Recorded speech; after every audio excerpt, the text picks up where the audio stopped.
de noticias. Y vamos a conversar ahora sobre un tema que si los televidentes lo ven, se van a dar cuenta de que estamos hablando. 14.000 años de alimentación en el Perú.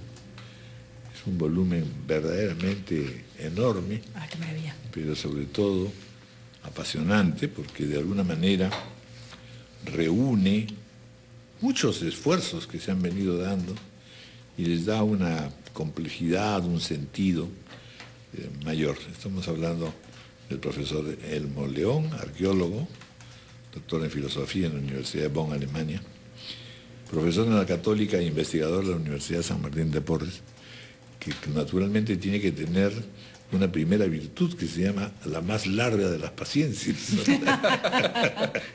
Porque la verdad es que a mí me toca pues ser comentarista en la noche en la presentación del libro.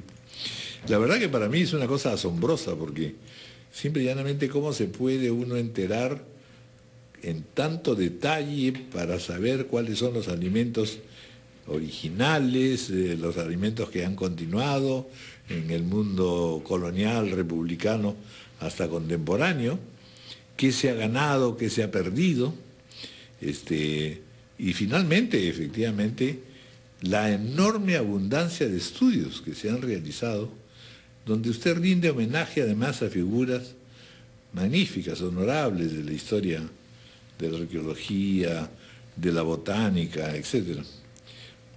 Bienvenido, Elmo León, y felicitaciones, la verdad.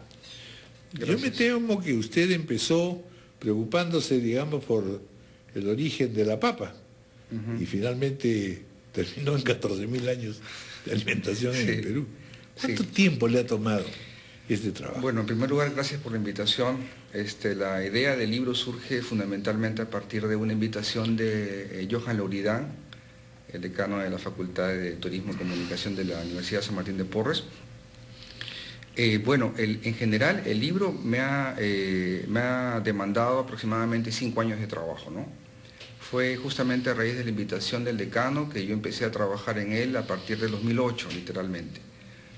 En momentos en que justamente me encontraba en Alemania haciendo una beca de investigación científica, de modo que a mi retorno en el 2010 empecé con toda fuerza para trabajar en este texto, ¿no?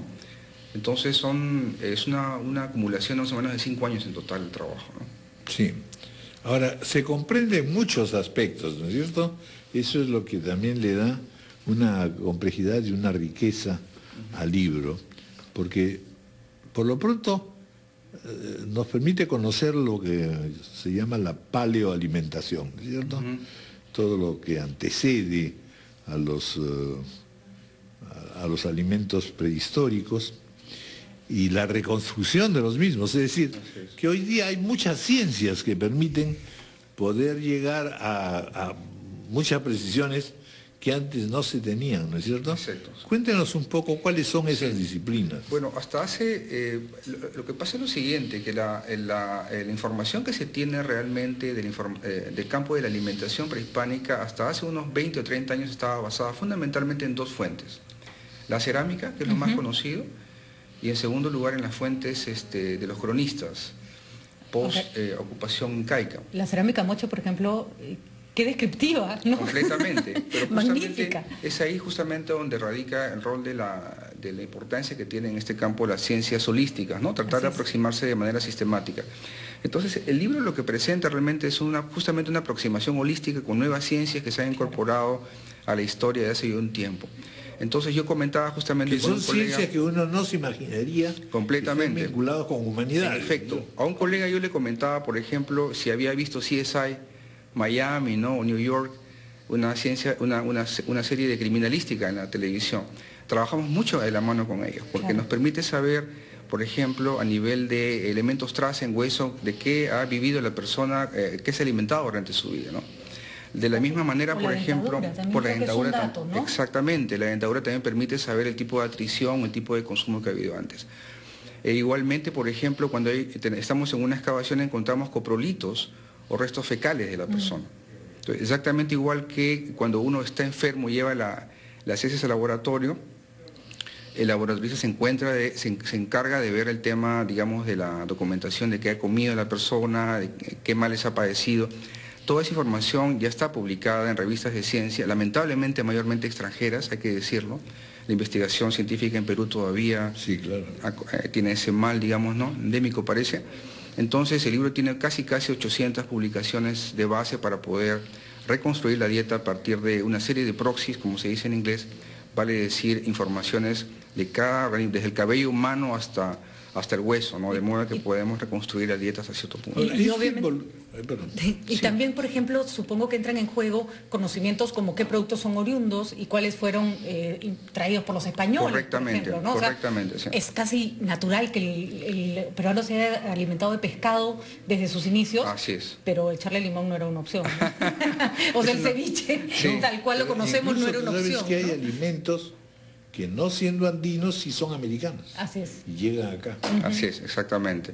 Esa historia es muy interesante porque, en primer lugar, hay un tema que tiene que ver con el límite del país, ¿no?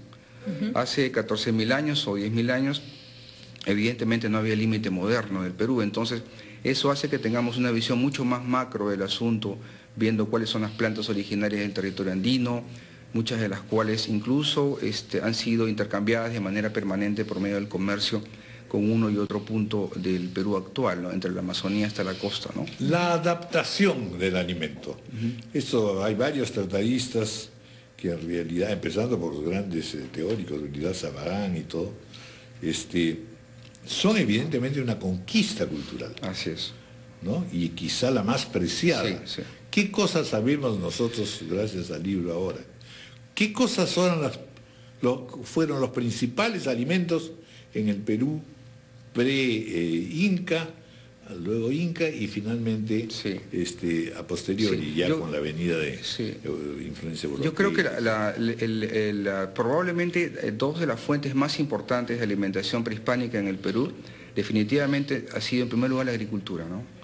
Todo lo que significa el mundo de agricultura ha sido literalmente desde casi la llegada de los primeros colonos a Perú, una de las fuentes más importantes de consumo en ese tiempo. Y en segundo lugar, el mar. El mar ha tenido una fuente importante siempre de recursos que ha estado literalmente siempre a despensas del poblador prehispánico. Ahora, hay una cosa importante a enfatizar, y es que el libro también tiene una información en cuanto a conservación de productos, como por ejemplo charqui, etc. Eso también es un invento muy remoto en el Perú prehispánico que desciende a milenios de antigüedad. Por otro lado, hay una cosa también que deseo enfatizar. Lamentablemente, la ciencia arqueológica está muy distante actualmente de la prensa. A mí me agrada mucho esta oportunidad porque me permite acercar toda la información que nosotros podemos ahora recopilar de otras áreas de investigación para la comunidad en general. Porque el libro realmente está destinado al peruano común y corriente, no está destinado a ningún académico.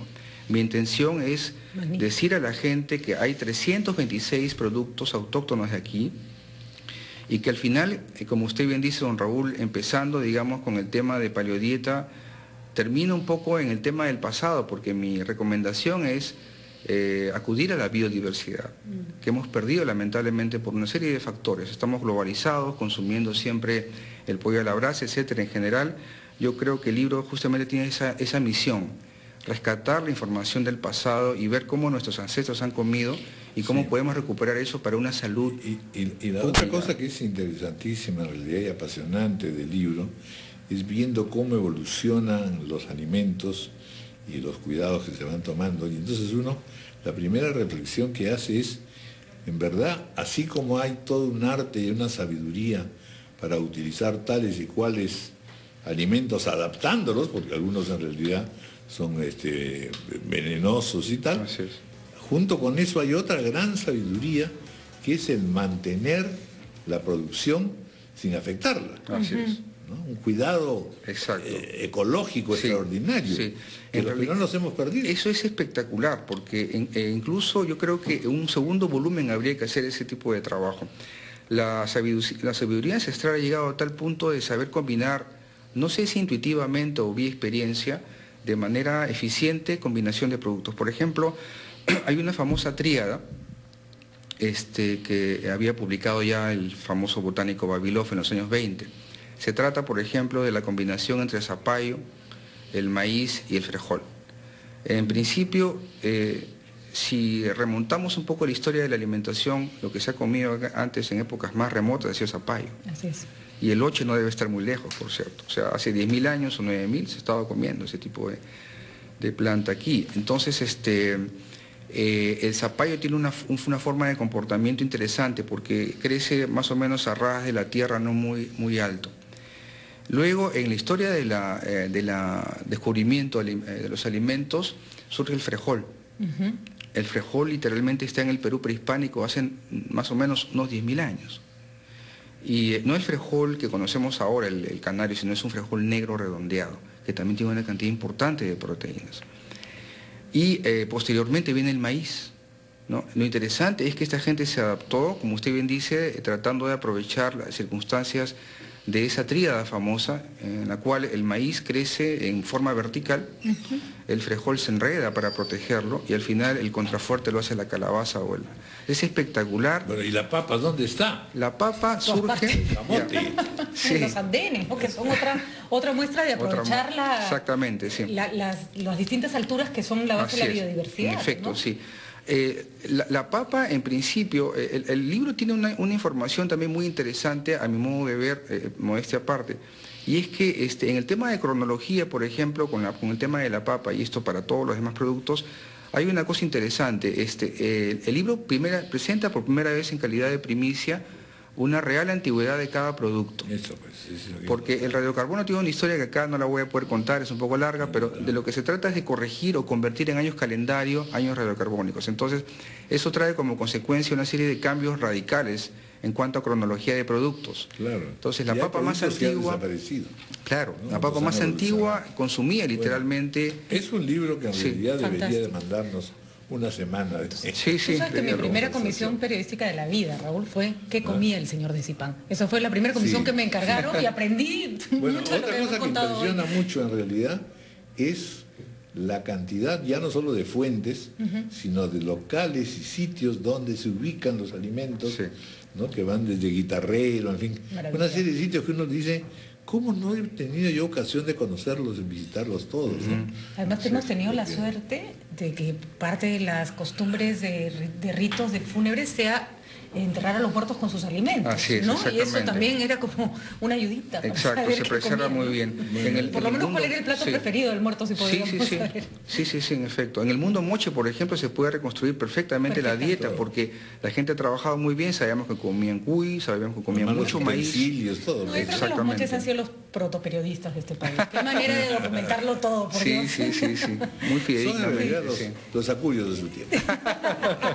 Así es. Elmo León, felicitaciones, de verdad. Muchas gracias. Un trabajo verdaderamente impresionante, que lo único que yo me he permitido aconsejarles, buscámoslo de una manera que sea una guía muy práctica, como la que ha hecho aquí nuestro amigo Cornejo, que es sobre economía. Claro, economía ahora hay que sacar, de la vida cotidiana. Exactamente. Ahora hay que sacar una edición de la vida cotidiana del Perú de una manera mucho más sencilla. Tomó su idea. Pero es una obra fenomenal. Muchas gracias. Una gran investigación, ¿no? Sobre algo que nos faltaba. O sea, cocinamos mucho, pero no necesariamente investigamos tanto. Muy impresionante. Así es. Y bueno, rinde además homenaje generoso usted a cada uno de los investigadores nacionales, internacionales. Ducho Bonavía, que tiene también trabajos extraordinarios, uno de ellos sobre el maíz, ¿no? Así es. El libro se presenta en la Facultad de Comunicación y Turismo de la Universidad de San Martín de Porres el día de mañana, martes 29 a las 7 de la noche. Están todos invitados libres. Muchas gracias. Muy amable, gracias a ustedes. Gracias. 9:57 de la mañana, nos vamos. Hacemos un corte y nos vamos a alimentarnos.